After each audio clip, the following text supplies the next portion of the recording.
Okay, hello guys. Welcome sa course natin. Today I'm gonna be talking about how you're going to apply jobs sa mga different freelancing websites. So, pumunta tayo ngayon sa ating screen and then let's try to go to onlinejobs.ph. So, I'm assuming this time may mga accounts na kayo from different freelancing websites and kasi nga hindi ka maka-apply kung wala ka pang account doon sa mga freelancing websites na na-discuss ko a few videos back. So, ito yung example ng online jobs natin. So, ito yung profile ko. So, in order for you to apply for jobs, all you need to do is go to this search na box or section here and then you can type whatever na virtual assistant job ang gusto mong gawin. So, ito yung virtual assistant and then click mo yung enter.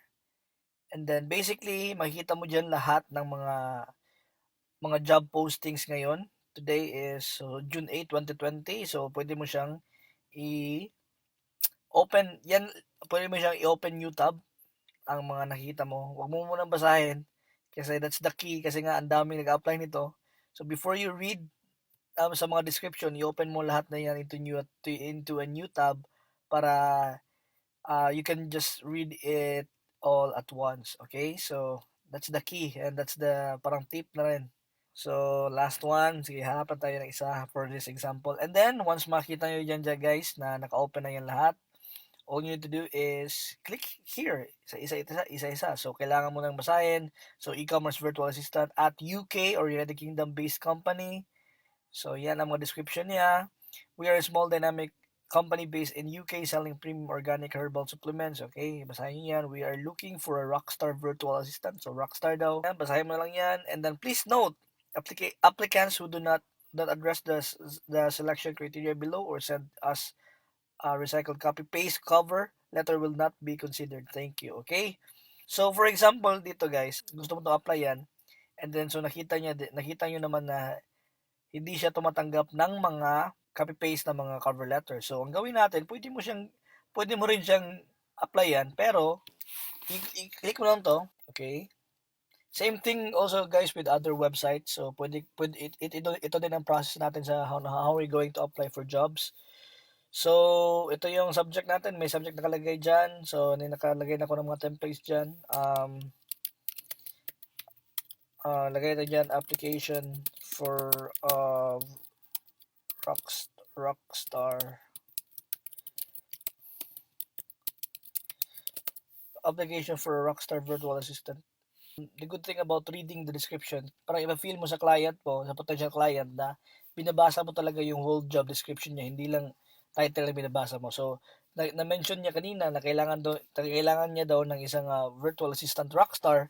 So, I think adding the rockstar na word, ilagay mo dyan sa subject letter, meaning naka-stand out ka na against sa mga competitors mo sa mga other freelancers. So, yan, and if you can still remember doon sa template na ginawa ko, here, virtual assistant, right? So, nandito lahat yung mga templates na gusto mong applyan.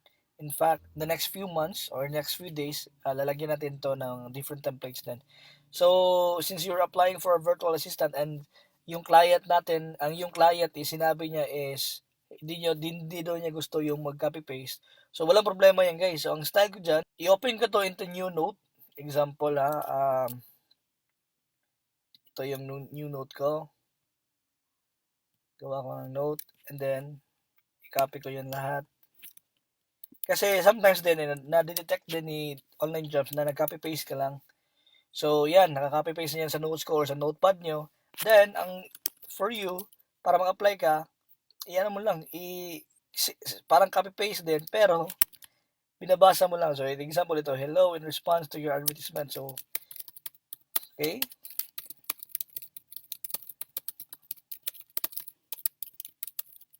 Kaya lang guys. Yan, basahin mo for dito and i-edit mo lang for a rockstar. Yan.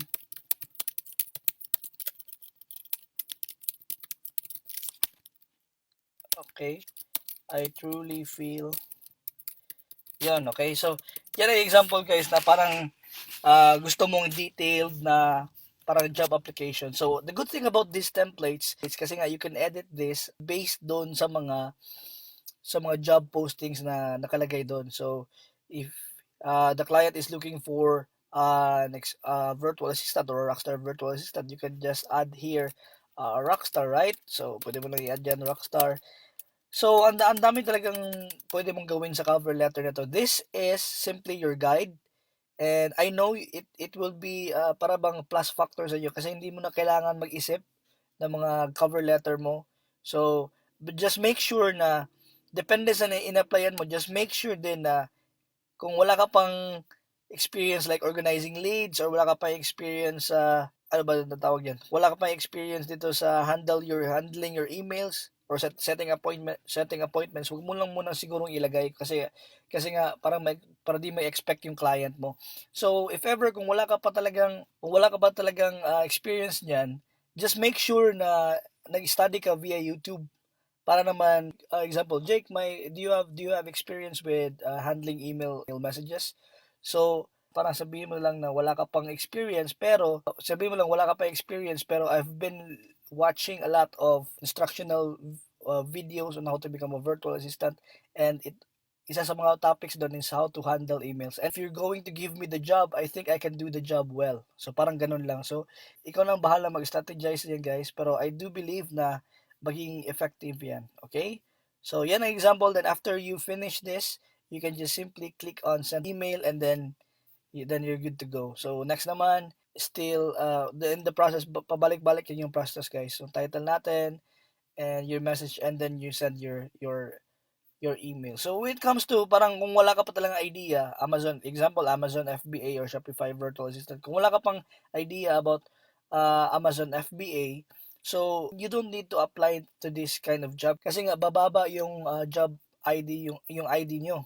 And then, okay, hindi lahat na nakapost dyan is kailangan mo talagang applyan kasi nga may mga client din na very detailed din in hiring a virtual assistant, and then if they're going to hire you tapos wala ka namang background experience or talagang wala ka namang talagang experience na sa mga required nila, so maybe the client will report your account na sinasabihin nila na dishonest ka. So we don't want that to happen to our account kasi importante sa atin, di ba? So kailangan as a virtual assistant, I think we should be responsible din sa ating mga job applications. And if you want to really apply for this specific, for example, this for a specific job, and then wala ka pa talagang idea, and then guys, I would really recommend na to go to YouTube and study it, and somehow you will have the parang the idea on how to work on those specific na jobs na gusto mong kunin. Okay, so ito yung mga example natin ng how to apply for sa online jobs. And you can also, if we try to go back here, it's the process is actually the same. If we try to go to Upwork, ito yung Upwork natin. Sa case sa Upwork, kasi nga dati wala pa tong Connects pero ngayon every job application mo is may bayad na siya, which is yung ginagamit natin na Connects. Yung Connects natin may corresponding cost yun. So as a start, I cannot recommend talaga yung Upwork kasi nga very expensive siya, yung Connects niya. Pero I'm encouraging you guys na to really make an account here sa Upwork naman kasi nga medyo matagal din ma-approve yung profile mo. So I would still recommend to apply or make an account sa Upwork. Okay? So ito yung mga job dito sa Upwork, and then ay nakalagay diyan sa virtual assistant. Same process will do. So if I'm interested with this social media marketing, I can just open it into a new tab. Yan. Okay, same, really the same sa online jobs na ipinakita ko kanina. And then, yeah, once nagustuhan mo tong trabaho na to, you can just, ito yung connect na sinasabi ko guys. Required connects to submit a proposal is 2 connects. Yung available connects ko is 94.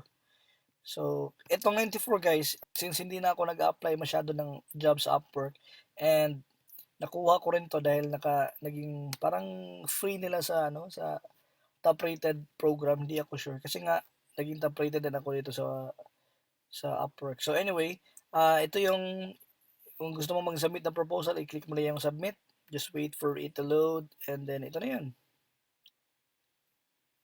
So, social media, okay. Ito na yung kung ano bang rate natin, ano ba. Ito ang tawag natin na fixed price, guys. So, hindi siya per hour.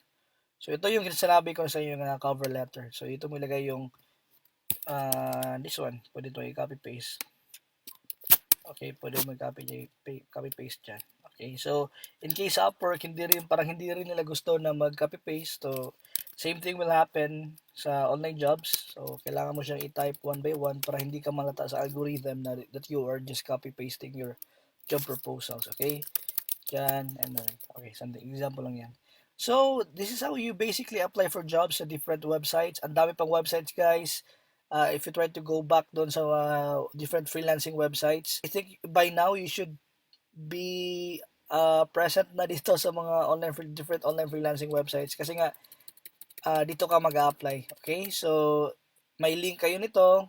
Kung hindi nyo pa nakita sa last video natin, binigay natin yung link natin. I do think na the more you the more you have your profiles in different freelancing platform, the more that you will have a great chance to be hired sa mga different din na mga jobs across the web. Alright guys, so that's it for this episode. And if you have any questions or any clarifications or suggestions, please don't hesitate to message me or leave your comments in the comment section below or your questions in the comment section below. So guys, thank you for watching and see you sa next video natin.